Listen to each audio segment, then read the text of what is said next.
Et je pense qu'au sein de l'Église, il y a des jeunes qui peuvent aussi faire cela. Et si Dieu t'a béni avec les moyens, au lieu de dépenser cela dans autre chose, on peut mettre cela, je vais prendre toutes les fiches des moments à la fin, on peut mettre cela dans nos priorités aussi. Si Dieu me bénit, je vais trouver un répétiteur pour le suivi de mes enfants. Est-ce que maman comprend? Si tu as l'argent, tu mets ça, parce que c'est un investissement. Et c'est un investissement sûr, surtout si tu es chrétien, tu sais qu'avoir le travail à la fin, c'est la grâce de Dieu. Et nous avons cette grâce. Amen. Il y aura beaucoup de personnes qui vont poser leur candidature, mais parce que tu es une femme qui prie, parce que tu es une femme qui connaît Jésus, parce que tu connais ce que tu veux, cet enfant aura le travail. Donc ce n'est pas un investissement que tu vas dire, et si alors il n'a pas le travail. Ton Dieu est là. S'il a aidé Joseph à être ministre en Égypte, ça veut dire que quoi? Il va aussi aider ton enfant n'importe où ton enfant va. Parce que c'est en fait son enfant. Il nous a seulement confié ses enfants, mais il va se rassurer de l'épanouissement de cet enfant, qu'il se retrouve dans une prison, qu'il se retrouve n'importe où. Le plan de Dieu va continuer à agir. Donc si nous pouvons faire des économies, et si tu ne connais pas l'Église, ce n'est pas une excuse, regarde les jeunes qui sont à l'église. Regarde, parce que c'est eux que je peux dire, tu peux les faire confiance. C'est vrai, il y a des répétiteurs que tu vas prendre parce qu'ils sont peut-être les enseignants des enfants, ils vont t'aider, ils vont faire les cours de répétition des enfants. Ils n'ont pas besoin d'être chrétiens forcément, mais ils peuvent avoir ce talent que tu recherches et c'est le modèle que tu veux que tes enfants. Et si ce sont des enfants filles, tu dois aussi faire attention, tu regardes ce que le répétiteur fait avec des filles. Amen. C'est très important. Et c'est de quoi je parle. Amen. Donc, je vais encourager les mamans, avant qu'on ne passe à autre chose, de regarder comment faire que cet investissement soit sûr. Si Dieu te bénit avec des moyens et tu es en train de travailler, tu es seul pour bâtir cette maison, pour aider toute cette famille, tu dois travailler peut-être de 7h ou de 5h jusqu'à 20h. Qu'est-ce que tu peux faire? Tu peux te rapprocher de la maîtresse des enfants. Elle peut donner des cours de répétition après l'école à ses enfants. Je sais que c'est possible, où j'étais, c'était possible. Tu peux te rapprocher des jeunes de l'église qui ont eu un diplôme, mais quand même pas. Ils peuvent faire des cours de répétition et tu les encourages. Je sais que vous êtes poli, c'est ce que veut dire encourager. Tu les encourages, tu payes ce montant, tu regardes des personnes qui ont réussi. Pas des personnes que tu penses que. Des personnes qui ont. Des personnes qui sont des modèles. Qui sont des modèles pour nos enfants. Nous avons besoin de cela.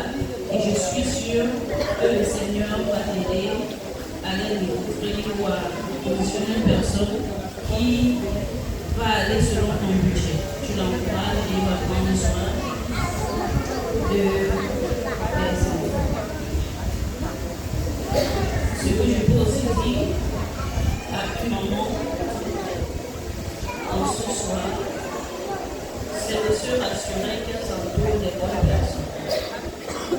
À ton niveau, ne t'associe pas aux gens parce qu'ils parlent la même langue que toi.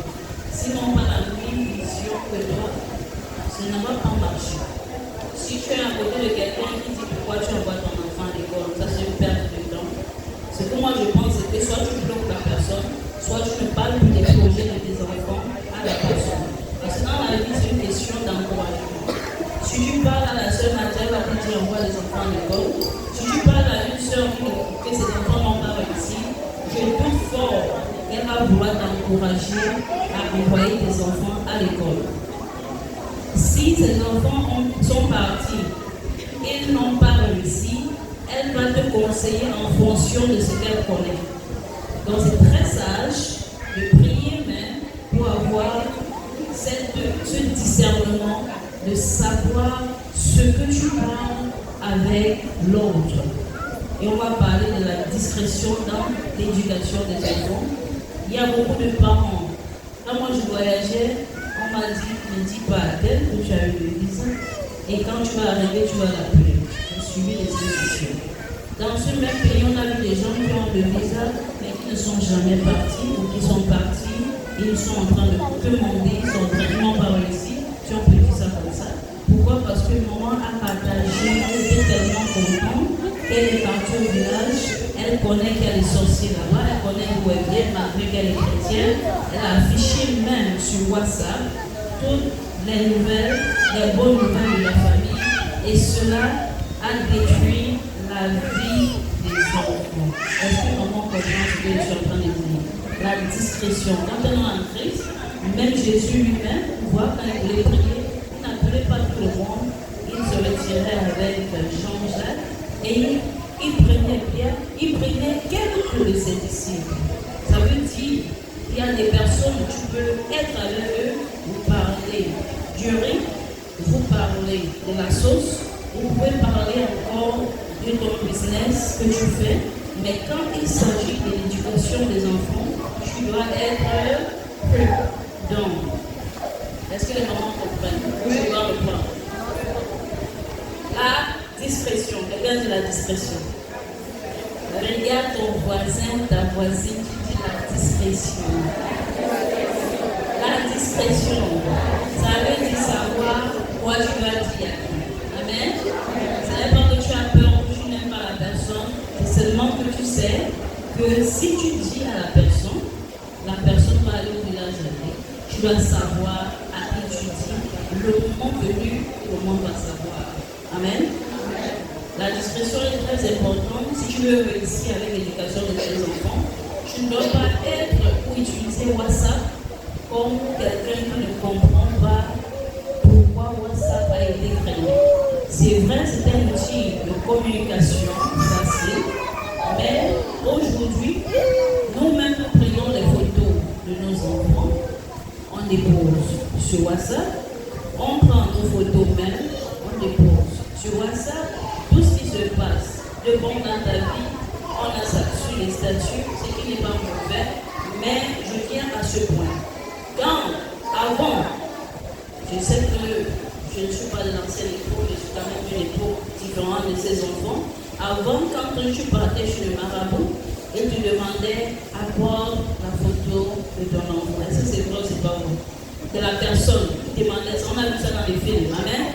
Mais aujourd'hui, on a facilité la tâche au marabout. C'est vrai ou c'est pas vrai? Est-ce qu'il fait encore les efforts? S'il veut quelque chose, il passe sur ton statut là, ça. C'est pas vrai? Si quelqu'un veut te détruire, il passe sur ton statut. La discrétion. Est-ce qu'on peut encore dire la discrétion? La discrétion, c'est quelque chose qui va te faire avancer rapidement.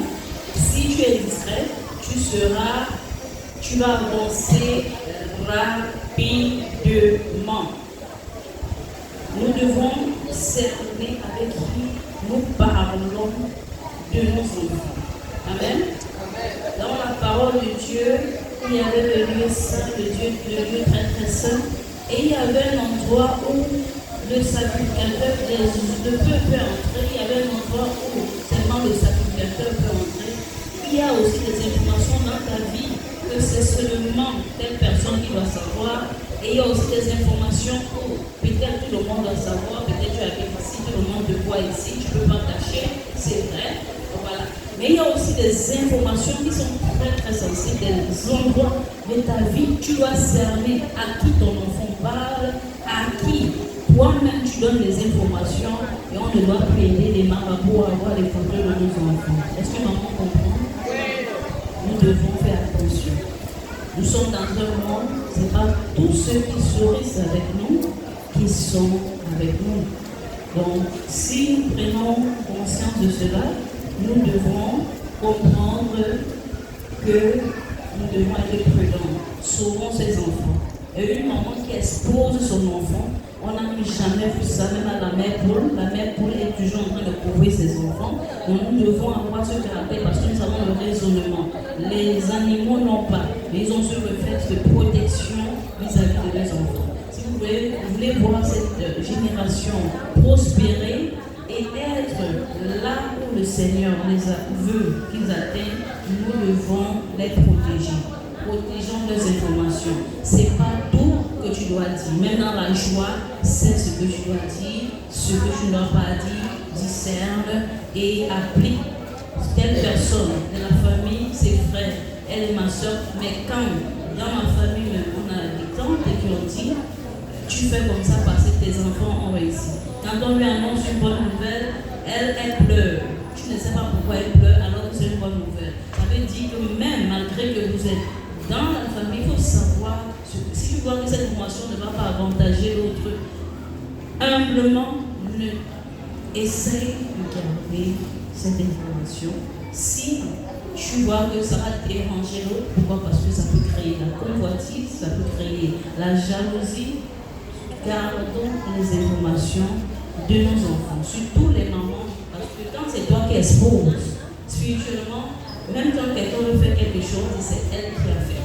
Nous ne pouvons pas empêcher qu'à l'école, on vient prendre une photo et on prononce quelque chose sur ton enfant. Ça ne va pas réussir, comme si c'est toi qui es parti déposer ça sur Facebook, comme si c'est toi qui es parti sur Instagram, tu as ri aux éclats et c'est toi qui as posé la photo de ton enfant, il vient de réussir le BBC, voyez. Non, nous devons être sages parce que nous sommes des chrétiennes et nous connaissons que spirituellement, la maman a un pouvoir, la maman, elle a quelque chose en elle. Amen. Je crois que c'est ton enfant. Cet enfant est venu de toi et tu dois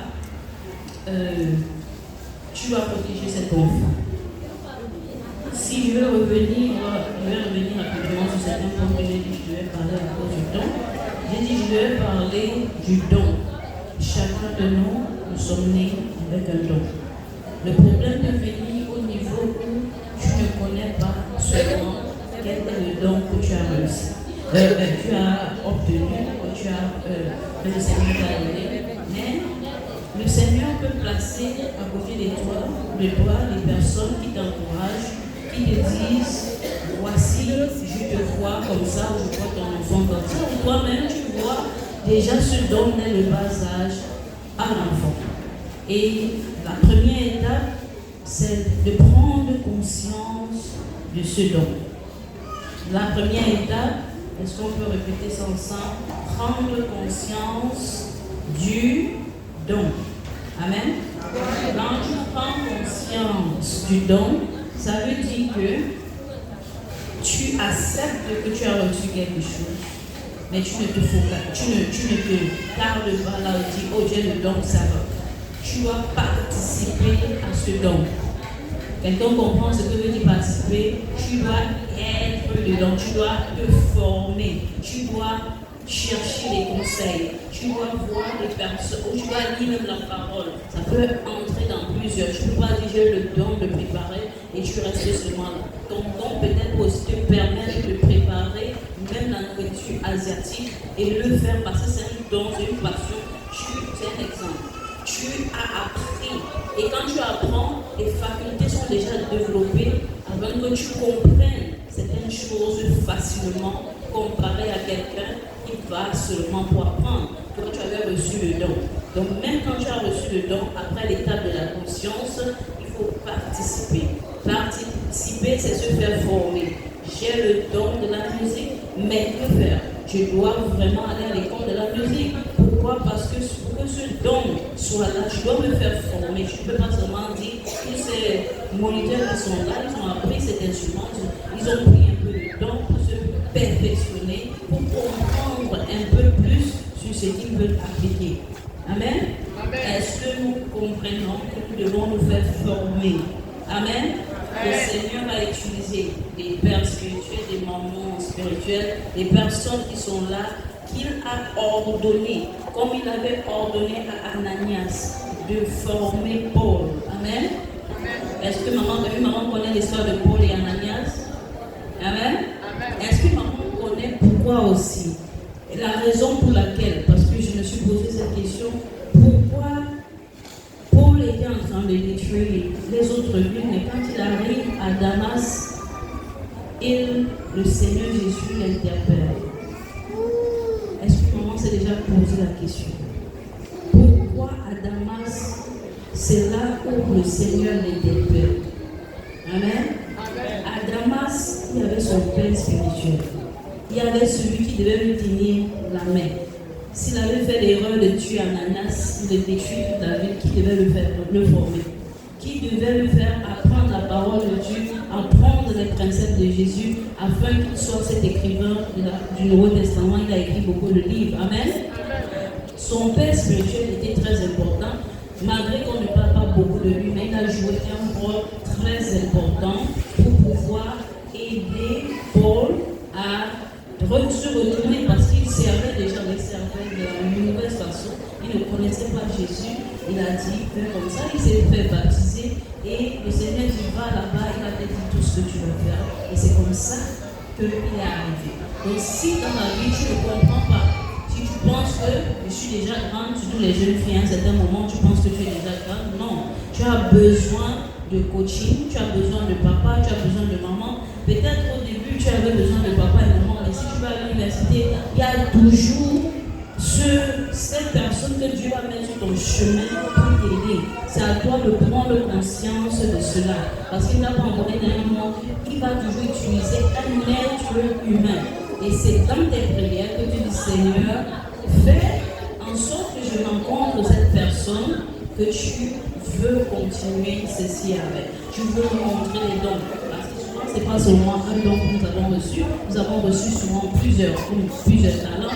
Mais nous devons être capables de nous exprimer, de faire exprimer ce talent.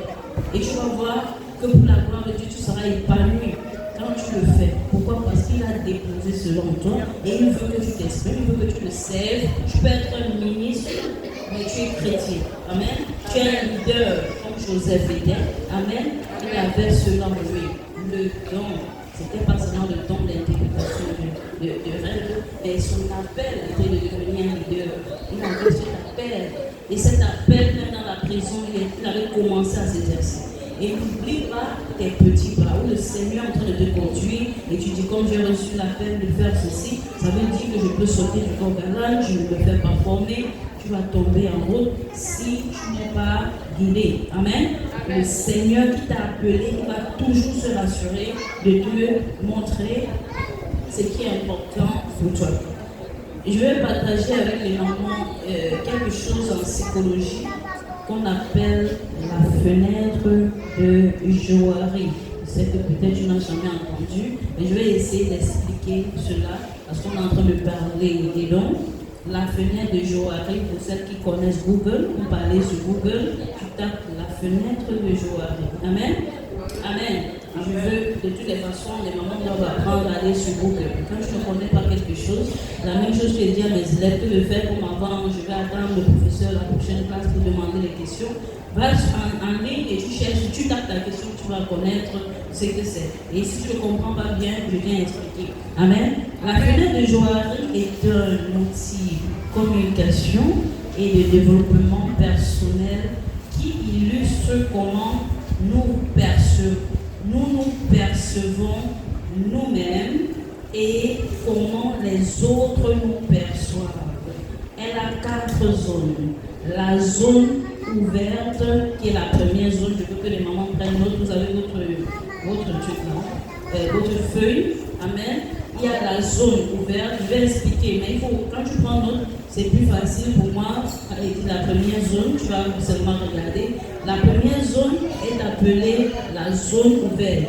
C'est quoi la fenêtre de Johari? C'est seulement une façon de se percevoir et de se percevoir au vu des autres. C'est utilisé en psychologie beaucoup.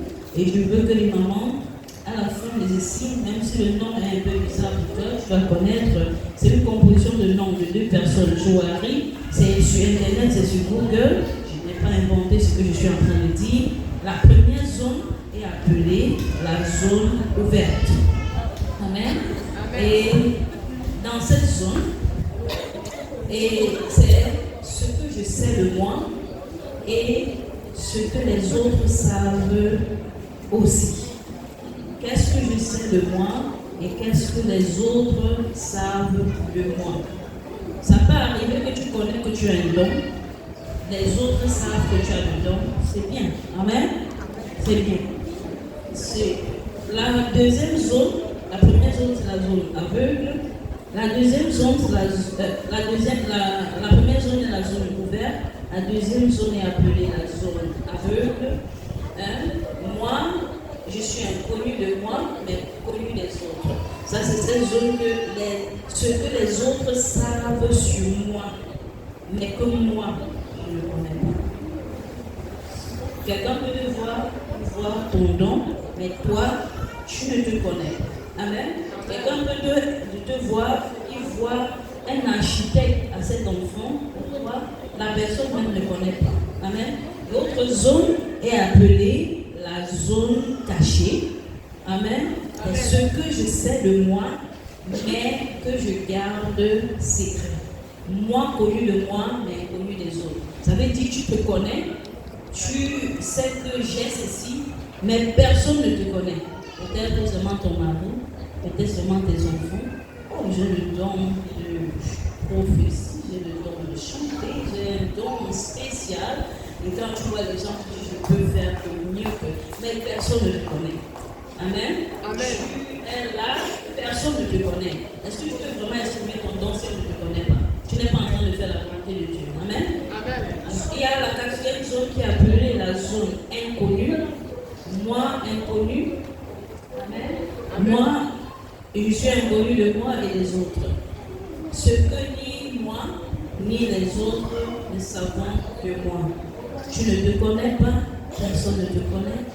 Tu es là à Djougou, tu ne connais pas ce que tu as déposé en toi. Et personne ne voit aussi rien en toi. C'est une zone un peu dangereuse. Amen. Donc c'est très important. Amen. Et je peux prendre un exemple pour une femme qui va au travail. Et dans la première zone, la sœur et son équipe savent qu'elle est créative et ponctuelle. Ça, c'est la zone ouverte. On connaît, voilà ce qu'on connaît de toi au travail, que tu es ponctuel, tu es créatif. Dans la zone aveugle, tes collègues trouvent que tu es trop perfectionniste, mais toi-même tu penses que tu es trop minutieux, si on peut dire ça comme ça. Ça c'est la zone aveugle, la zone cachée. Ça veut dire que la sœur veut créer sa propre entreprise, mais on parle à personne. On appelle ça la zone cachée. Amen. Tu veux faire quelque chose, mais tu ne parles à personne. Tu ne côtoies personne. Ce n'est que toi qui connais ce que tu es en train de faire. Parce que souvent, quand tu es déjà initié, tu dois être capable de chercher des connexions, de voir comment tu vas y arriver. Et le Seigneur va t'envoyer des contacts. Mais là, dans cette zone, tu veux faire quelque chose, mais personne ne connaît. La zone inconnue, voilà, un jour, la sœur, elle est amenée à gérer une crise et découvre qu'elle a un grand sang-froid et un talent de leader.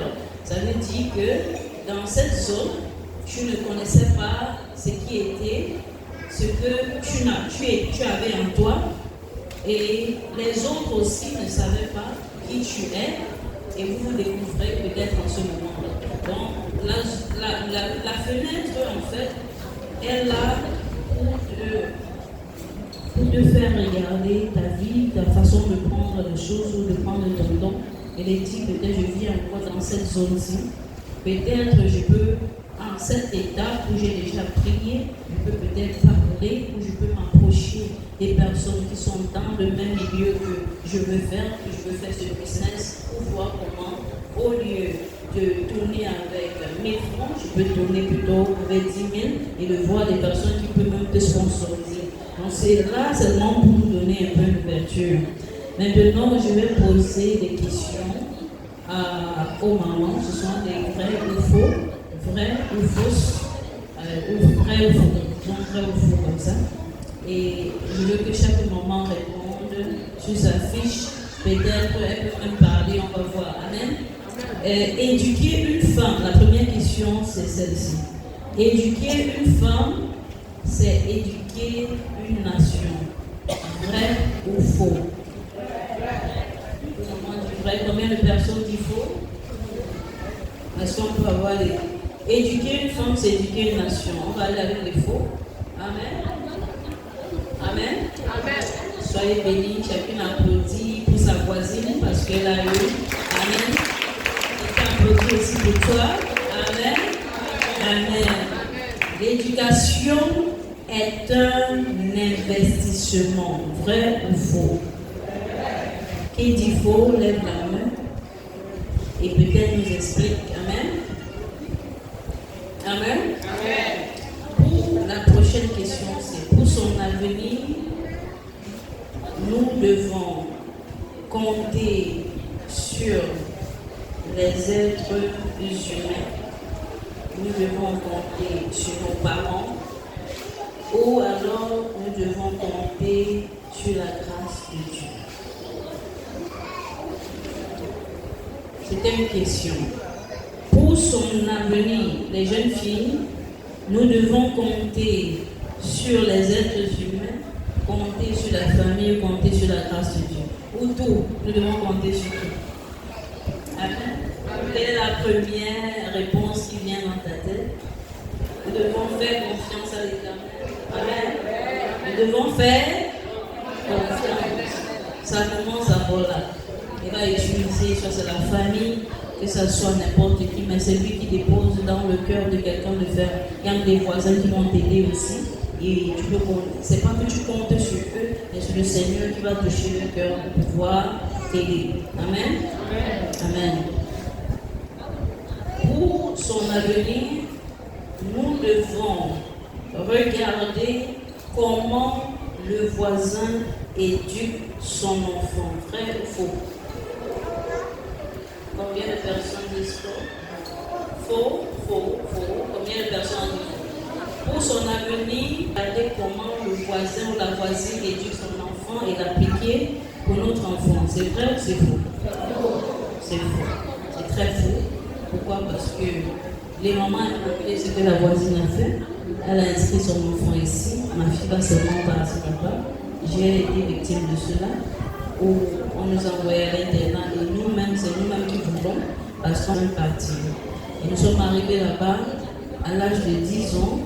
On voyait des choses qu'un enfant de 10 ans ne doit pas voir parce qu'en réalité, tous ces ministres, présidents dans les pays à côté là, on voyait des enfants qui étaient délinquants là-bas, qui n'ont pas pu redresser là-bas.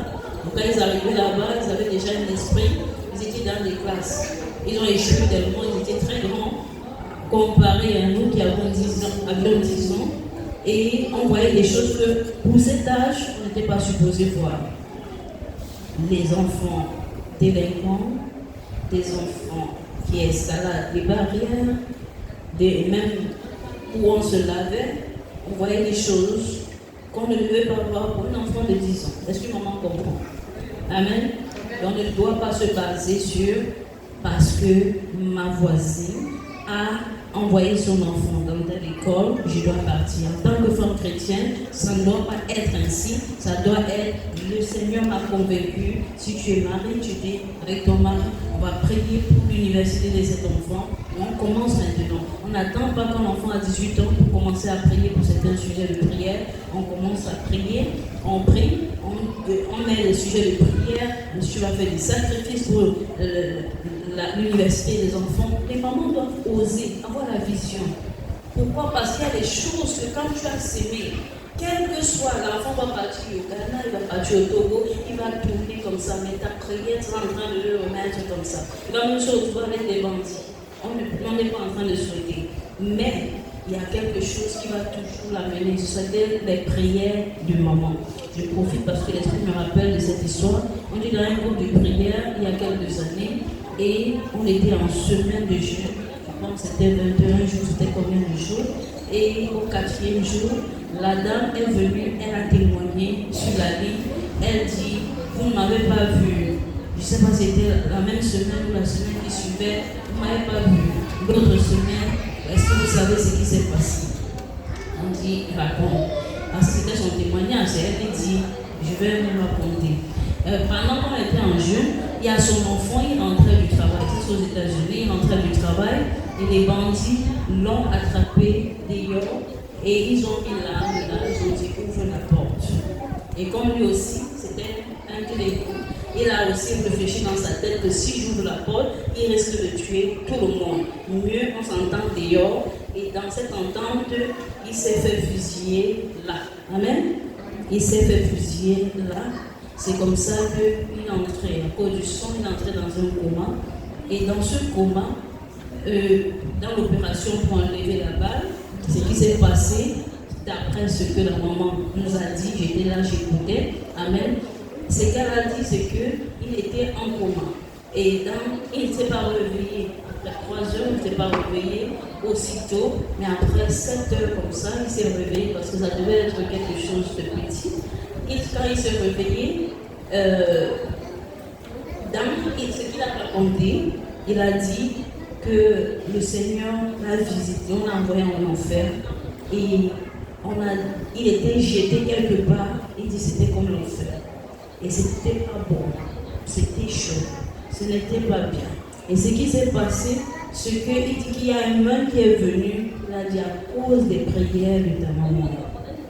À cause des prières de ta maman, on l'a fait sortir. Il a dit que va, il ne recommence plus ce genre de vie. Elle a dit, en ce moment où je vous parle, il a commencé à évangéliser ses cousins. Parce que tout le monde le connaissait dans la famille. Les gens commençaient à dire, parce que voilà des personnes qui l'avaient vu, qui étaient venues pour demander qu'est-ce qui s'est passé. Elle a dit que mon fils, que vous connaissez, il était tueur. Parce que même bagarre avec les yeux, c'est parce qu'il était déjà quelqu'un de têtu. Si on peut dire ça comme ça, c'est elle qui disait. Amen. Mais c'était à cause des prières de qui? À cause, il a dit que c'est lui-même qui décrit. Et on lui a dit, va et ne dérange plus ta maman. Mais ce jour, il était en train de rentrer. Il a pensé que s'il ouvre la porte, sa femme est à l'intérieur. Et il dit qu'il parlait même avec sa femme au téléphone. Et les bandits sont venus le braquer parce qu'on sait qu'il rentrait souvent la nuit, parce que chez nous, on parlait aussi la nuit. Et il était autour de 23 heures. C'est comme ça qu'il a commencé à évangéliser sa famille, parler de ce qui s'est passé. Il a eu une grande peur. Et ce qui m'a attiré, c'est qu'on a dit à cause des prières de ta maman. On est dans ce même jeu. Amen. Applaudissons pour le Seigneur Jésus-Christ. Donc, c'est pour dire aux mamans que, à cause de tes prières, ton enfant va réussir. Ton enfant ne peut que réussir. Quel que soit où on va jeter cet enfant, il ne va pas t'écouter, mais il y a quelque chose qui va se passer. Il va dire, je voyais maman prier.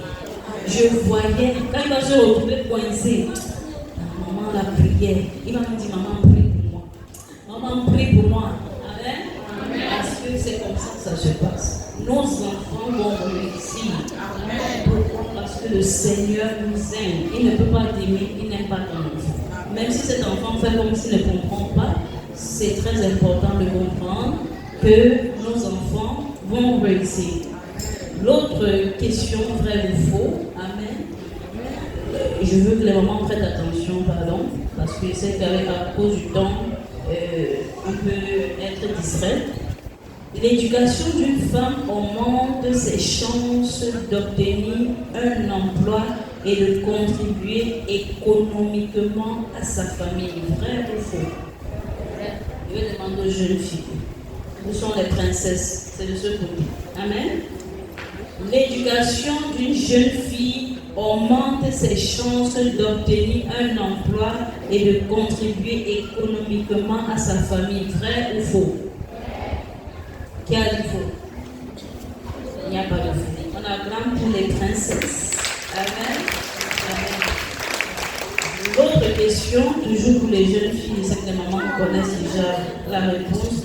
L'éducation des jeunes filles ne change rien au taux de pauvreté d'un pays. Je recommence.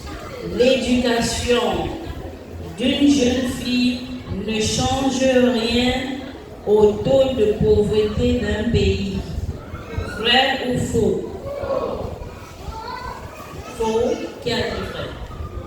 On acclame pour les princesses encore, les mamans. Un peu plus, les mamans. Un peu plus. Amen. Amen. Une femme instruite est plus susceptible d'éduquer ses enfants ce qui renforce l'avenir de la communauté, vrai ou faux? Vrai. Une femme instruite, elle peut aussi éduquer ses enfants et ça peut aussi changer l'avenir de la communauté. C'est vrai, non? Amen. On va aller encore rapidement. L'autre question. L'accès à l'éducation pour les filles réduit le mariage précoce et les grossesses précoces. Vrai ou faux? Amen.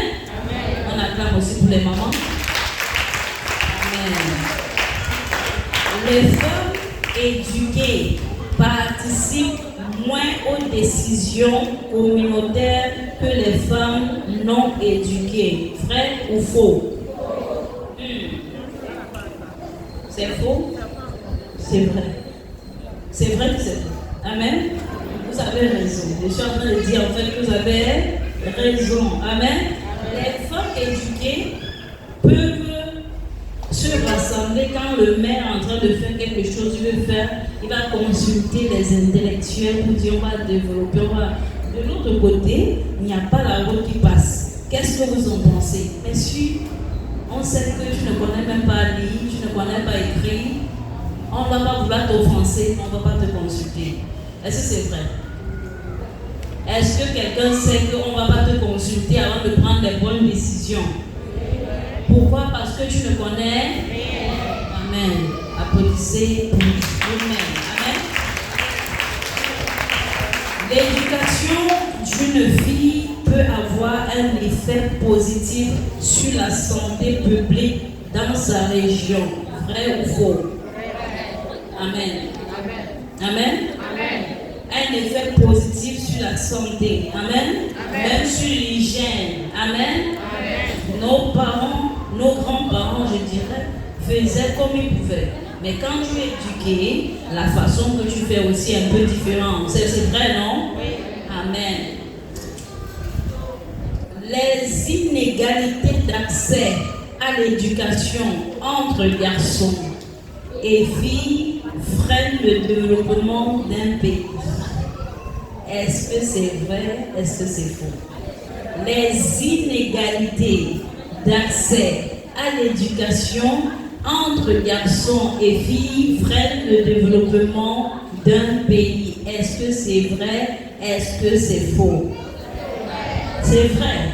Si les filles sont moins scolarisées que les garçons, le pays perd une partie de son potentiel économique et social. Si je regarde ici, je vois que beaucoup de mamans aiment le commerce, elles se battent pour soutenir la famille. Amen. Amen. Donc ça veut dire qu'économiquement, elles font partie de l'économie. Et si elles sont encore plus compétentes, elles vont apprendre à utiliser Excel pour mieux organiser et même pour avoir des employés, comment gérer ces employés. Ça veut dire que la façon qu'elles vont faire sera différente. Ça c'est vrai, non? Donc on doit chercher à s'éduquer parce qu'on veut changer les choses. Amen. La 8e question, à 10. La 8e question. Former les jeunes filles uniquement aux tâches domestiques suffit pour développer une communauté. Je reprends. Former les jeunes filles uniquement aux tâches domestiques suffit pour développer une communauté. Vrai ou faux? C'est pas seulement laver les assiettes, c'est pas seulement aller au champ, c'est pas seulement aider maman à aller. Nous-mêmes on le faisait pendant les vacances et même pendant le week-end. Mais il faut mettre l'accent sur l'éducation si on veut changer les choses. Amen. Les femmes instruites sont plus susceptibles de créer des entreprises et de générer de l'emploi. Ça c'est vrai ou c'est faux? Les femmes, je ne suis pas encore là, les femmes instruites sont plus susceptibles de créer des entreprises et de générer de l'emploi. Vrai ou faux? Vrai, parce que les femmes éduquées sont souvent entrepreneurs, créant de l'emploi et innovant dans leur communauté. Ce que tu connais, si tu envoies un peu plus, un peu plus de connaissances, tu verras que tu excelles. Amen. La 10e et la dernière question. Amen. L'éducation brise le cycle de la pauvreté en offrant plus d'opportunités aux générations futures. Est-ce que c'est vrai? Est-ce que c'est faux? L'éducation brise le cycle de la pauvreté. Amen. En offrant plus d'opportunités aux générations futures. Est-ce que maman est déjà allée chez un médecin? Est-ce que maman est déjà allée chez un médecin? Chez un spécialiste? Est-ce que vous avez déjà vu les enfants devenir des personnes qui vendent dehors? Donc ça veut dire que ce que l'enfant voit, il copie. Très souvent, après ce que je connais, ces enfants sont soit des docteurs aussi, soit des scientifiques, soit ce qu'ils ont vu maman ou papa faire, ils cherchent. J'ai aussi vu, même en Amérique, quelqu'un qui était mécanicien et son fils, tout ce que tu lui parlais, il voyait seulement la mécanique. Pourquoi papa fait la mécanique depuis et il m'emmène là-bas et il n'était pas intéressé à l'école. Amen. Et c'est pas que c'est pas un boulot, ça donne de l'argent. Tout ce qu'on fait, on fait bien, on va donner de l'argent. Mais c'est que tu es limité. Et on est en train de parler ici pour briser un cercle de pauvreté. Amen. On ne peut pas conclure aujourd'hui sans prier, sans déclarer. On va se lever pour la gloire du Seigneur Jésus-Christ et maman. Amen. Nous avons nos cadeaux, tout ce que nous avons prévu aujourd'hui. Mais nous allons entrer dans un temps de prière où toi-même tu vas s'aimer dans la vie de tes enfants. Tu vas s'aimer la parole de Dieu dans la vie de tes enfants. Où toi-même tu vas déclarer que je suis une femme bénie. Est-ce qu'une maman peut déclarer que je suis une femme bénie? Je suis une femme bénie. Je suis une femme bénie. Ne te fatigue pas de le dire parce que c'est pour toi-même. Et maman dit je suis spéciale. Et maman dit je suis spéciale. La parole de Dieu dit dans le livre d'Éphésiens 1 au verset 3. Béni soit Dieu. Est-ce que maman peut ouvrir sa Bible? Si tu as ta Bible dans ton téléphone, ne te fatigue pas de l'ouvrir parce que c'est la parole de Dieu. Alléluia. Nous sommes dans le livre d'Éphésiens 1 au verset 3.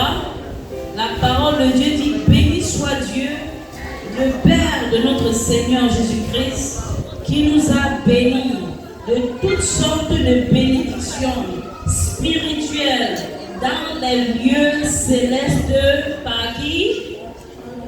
Alléluia. Quelle que soit la version que tu as, déclare que nous avons été bénis de toutes sortes de bénédictions. Dans toutes sortes, il n'y a rien qui a été laissé. Il y a ta promesse dedans, il y a la promesse de tes enfants dedans, il y a le plan de Dieu dedans, il y a ton argent dedans, même si financièrement ça ne donne pas. Le Seigneur dit que de toutes sortes de bénédictions spirituelles dans les lieux célestes. Alléluia. C'est dans les lieux célestes. On te dit en ce jour que tes bénédictions sont dans les lieux. Ça va faire comment pour arriver maintenant physiquement? Comment faire pour transporter cela du spirituel? Parce que dans les lieux célestes, c'est là-bas en haut. Ça a été dégagé du trône de Dieu. Dieu a écouté ta prière, il a relâché. L'ange doit transporter cela des lieux célestes ici là. Amen. Jusqu'à Jougou, jusqu'à tu entends une bonne nouvelle, jusqu'à ton téléphone sonne, on te dit, ton patron t'appelle. Alléluia. Tu entends une bonne nouvelle, ton enfant a réussi. Ça va se passer au moyen d'un outil de transport, d'un cas qu'on appelle la prière. Alléluia. Si tu as compris que c'est la prière qui va déplacer ce que le Seigneur a prévu pour toi, pour pouvoir t'amener cela et si vous t'apportez cela, tu vas ouvrir la bouche, tu vas commencer à déclarer. Tu vas d'abord dire merci au Seigneur pour la bonne nouvelle. Parce que c'est une bonne nouvelle qui te dise que quand tu as prié je t'ai écouté. Quand tu as prié, je t'ai entendu. Quand tu as prié, j'ai déjà déversé. Mais toutes ces bénédictions sont en Christ pour toi et c'est dans les lieux célestes. C'est dans les lieux célestes. Tu vas dire Seigneur, merci pour cette journée. Tu vas ouvrir la bouche, tu vas commencer à bénir l'Éternel, le Dieu d'Abraham, le Dieu d'Isaac, le Dieu de Jacob. Ouvre la bouche, tu commences à dire Seigneur, tu es béni. Tu es béni. Papa, je bénis. Mon âme te bénit. Sois exalté. Ouvre la bouche, tu pries, ma soeur. Tu dois ouvrir la bouche, tu dois commencer à déclarer. Je veux que les enfants ouvrent la bouche, tu déclares. Parce que ta bouche, c'est un instrument. Alléluia, que le Seigneur va utiliser ce soir pour pouvoir te bénir. Tu vas dire Seigneur. Tu vas ouvrir la bouche, tu vas dire mon Dieu. Ouvre la bouche, tu parles. Tu ne peux pas dire. Tu ne peux pas déclarer avec ton cœur. On ne veut pas la prière de Anne ce soir. Tu vas dire Seigneur, merci pour ta grâce. Merci pour cette journée. Dis Seigneur, sois honoré. Tu vas dire Seigneur, sois magnifié. Papa, nous te bénissons pour ce jour. Nous te donnons toute la gloire, toute la magnificence, Seigneur. Reçois la gloire, reçois l'adoration. Que tout ce que j'ai reçu en ce jour, au nom de Jésus, soit scellé dans mon âme, dans mon esprit. Au nom de Jésus-Christ de Nazareth, ouvre la bouche, tu commences à prier. Je veux que les enfants ouvrent la bouche, tu commences à remercier le Seigneur.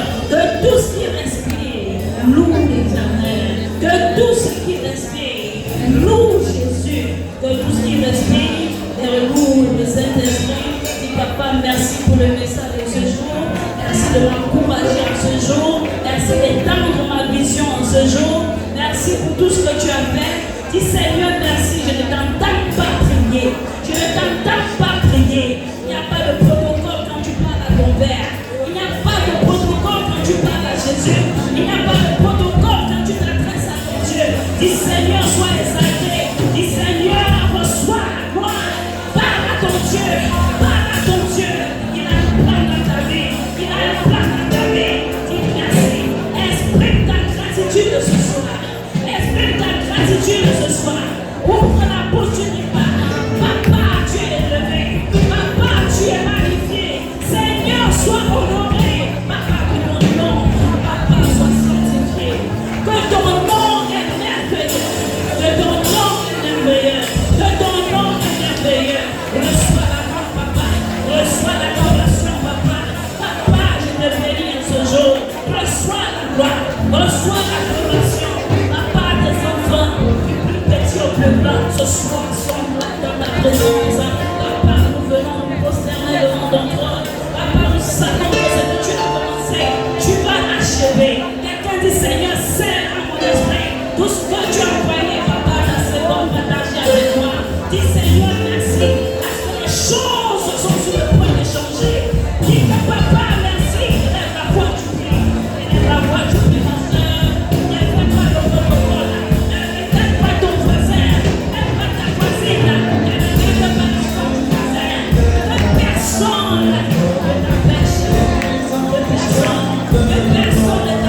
Dis Seigneur Jésus, merci.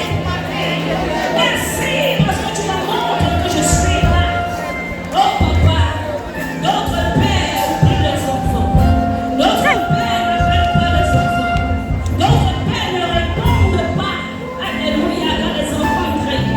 Ils sont souvent insensibles. Mais tu es un papa différent. Quelqu'un dit tu es différent, Seigneur. Dis Seigneur, tu es différent. Dis papa.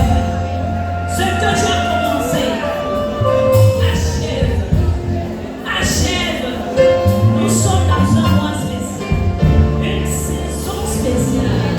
Un mois de commencement. Un mois où celui qui a commencé, il va terminer. Alléluia. La maison d'Éternel avait commencé à être bâtie. Au bout de 7 ans, elle fut achevée au 8e mois. Alléluia, selon la parole de Dieu. Quel que soit ce qu'il a commencé dans ta vie, il va l'achever. Tout ce qu'il a commencé, il va achever. L'enfant qu'il t'a donné, ce n'est pas seulement un nounours, mais c'est un président. Quelqu'un dit amen. C'est un docteur.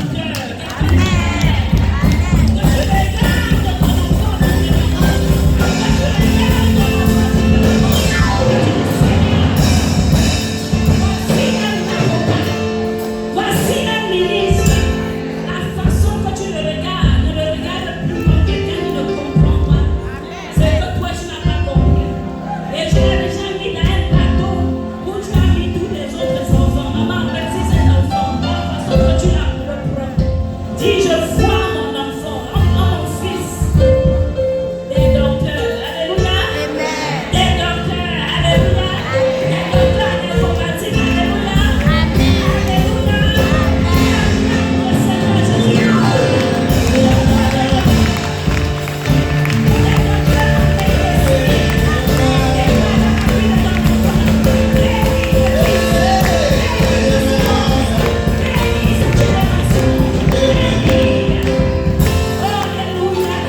Des personnes qui vont prendre des décisions importantes à Djougou. Alléluia. Des personnes que tu vas guider, c'est eux qui seront les maires. C'est eux qui vont dire la route passe ici. La mère a trop souffert sur cette route, c'était cassé. Mais là, on va arranger cette route. Alléluia. Des personnes qui vont influencer tout le Bénin. Des personnes qui vont influencer l'Afrique. Des personnes qui connaissent Jésus qui vont influencer. Alléluia. Les lois dans les écoles. Je vois des professeurs. Est-ce que toi aussi tu vois? Une maman femme pour se présenter. Des personnes qui sont professeurs. Et je vois la gloire de Dieu. Dis, je vois la gloire de Dieu. Je vois la gloire de Dieu. Regarde ton fils comme un leader, comme celui qui va bénir la prochaine génération, celui qui va briser la pauvreté. Quelqu'un se lève contre l'esprit de pauvreté. Et comme on dit, l'esprit de pauvreté, l'esprit de stagnation, tous ces esprits de limitation. Je vois des bacheliers, alléluia. Je vois même des licenciés, alléluia. Quelqu'un déclare ce que toi-même tu vois. Parce que si tu ne vois rien, tu as un problème, maman. Maman, élève ton esprit, change de dimension et dis que papa, fais-moi voir aussi ce qu'elle voit. Alléluia. Mais maman, élève la voix. Tu vas te lever contre l'esprit de pauvreté. Contre ces principautés de Dieu. Ils sont appelés principautés pour se rassurer. Il y aura des grossesses précoces. Que en tant que grand-mère, au lieu aussi de voyager et de reposer, tu seras en train de porter les petits enfants. On refuse cela ce soir. Lève la voix, tu commences à prier. Lève-toi contre les principautés. La Bible dit qu'on ne lutte pas contre la chair et le sang, mais contre les principautés, contre les puissances, contre les puissances spirituelles, la méchanceté. Alléluia. Sur les lieux célestes, tu vas déclarer que la fin est arrivée, la fin est prévenue pour cette réponse. Les contre l'esprit de fornication, nous devons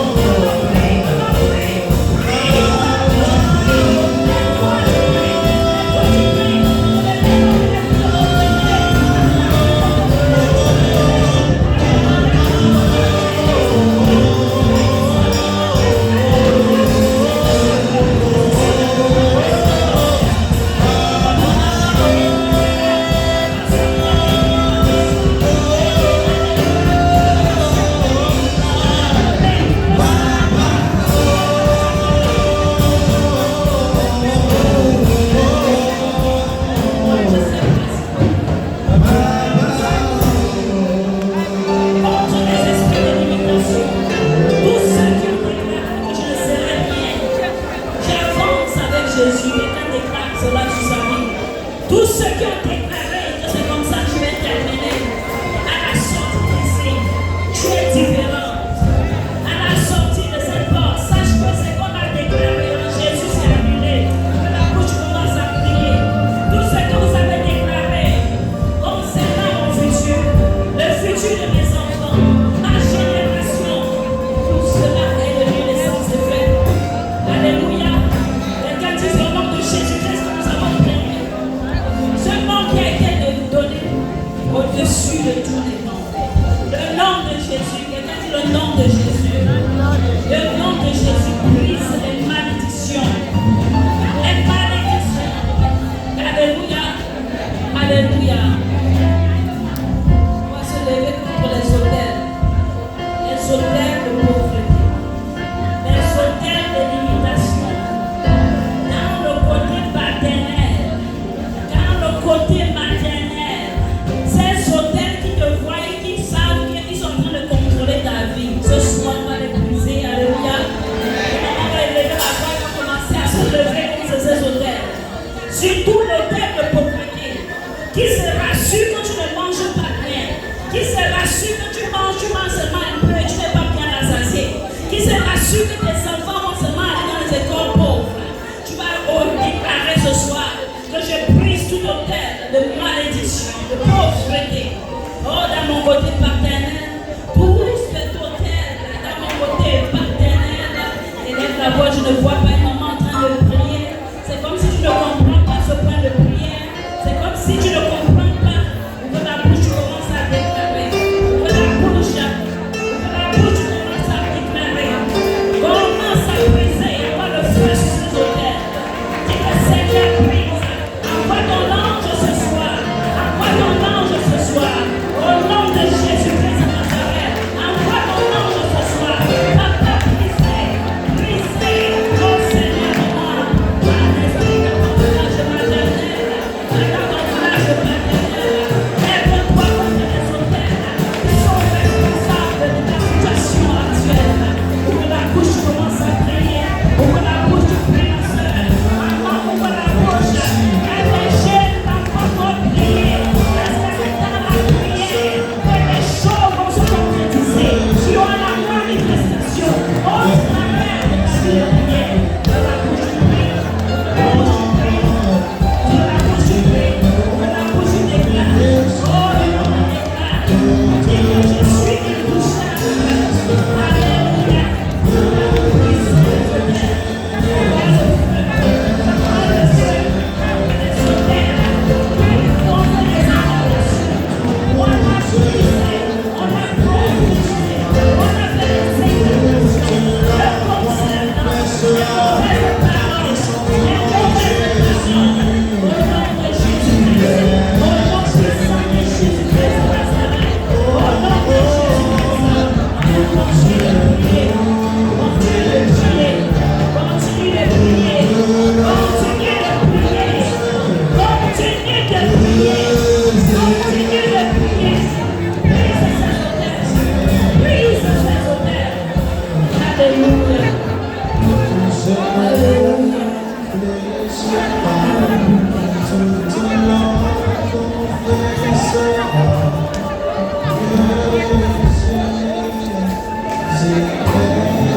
Nous allons prier des opportunités.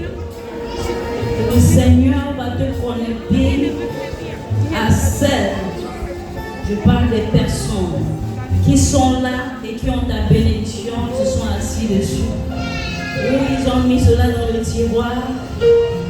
Je ne sais pas quelle est l'opportunité que tu attends, mais dans cette vie, j'ai vu que c'est une question d'opportunité. C'est une question d'opportunité et de connexion. Si tu es connecté à la bonne personne, cette personne va te connecter aussi à la bonne personne.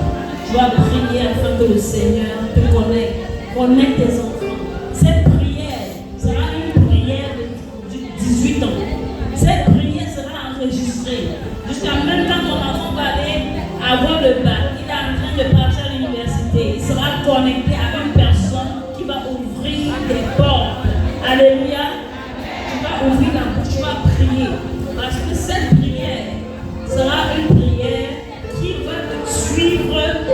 enfants. Alléluia. Même toi-même, tu as besoin de connexion. Parce que si tu ne connais personne, personne ne te connaît, c'est très grave. Amen. Nous allons prier. Tu vas dire, Seigneur, connecte-moi. Tu vas dire, Seigneur, connecte-moi. Donne des opportunités. Crée des opportunités. Que je sois même conscient. Parce que l'opportunité peut venir, tu es distrait. Mais tu vas prier dans cette saison. Le Seigneur Jésus-Christ de Nazareth, le roi des rois, va te connecter à la bonne personne. Cette personne qui va même te donner un fonds de commerce et tu vas commencer et tu vas finir et tu vas même rembourser. Tu vas prier que le Seigneur va connecter tes enfants. Quand ils vont arriver à l'université, quand ils vont avoir le bac, de les orienter selon son plan. Tu vas ouvrir la bouche, tu vas commencer à prier. Quelqu'un ouvre la bouche comme tu commences à déclarer. Papa, crée des opportunités. Papa, crée des opportunités. Ouvre la bouche, tu déclares. Papa, nous voulons des opportunités, des nouvelles opportunités. Tu vas même dire, Seigneur, sûrement j'ai loupé l'opportunité. Peut-être j'étais trop distraite et je n'ai pas connu, papa. Je n'ai même pas vu cette opportunité sur mon chemin. Papa, reconnecte-moi. Tu vas dire, Seigneur, reconnecte-moi. Ouvre la bouche, commence à déclarer. Commence à déclarer. Au nom de Jésus-Christ. Tu vas prier, papa, des connexions pour nos enfants, des connexions pour nos neveux, des connexions pour les moniteurs, des connexions pour nos petits-enfants, des connexions pour nos enfants qui sont ici, des connexions. Si tu es enfant, tu dis que papa connecte mon enfant à des bonnes opportunités. Tu vas prier. Tu vas dire, Seigneur, connecte-moi. Tu vas dire, Seigneur, connecte-moi. Tu vas dire, Seigneur, connecte-moi. Tu vas dire, papa, au nom de ton Fils Jésus-Christ, fais-moi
ne serons pas comme ça.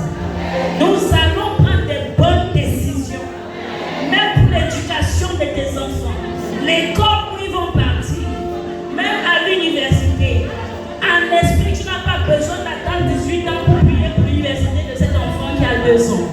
Tu peux commencer à prier et lui dire, Seigneur, fais-moi prendre des bonnes décisions. Tu prends la mauvaise décision au marché. Tu vas donner tout ton argent à celui qui est là pour le frapper. Mais nous allons prier pour prendre des bonnes décisions. Alléluia. Amen. Est-ce que quelqu'un est fatigué d'être dans la présence de Dieu? Si tu n'es pas fatigué, dis Alléluia.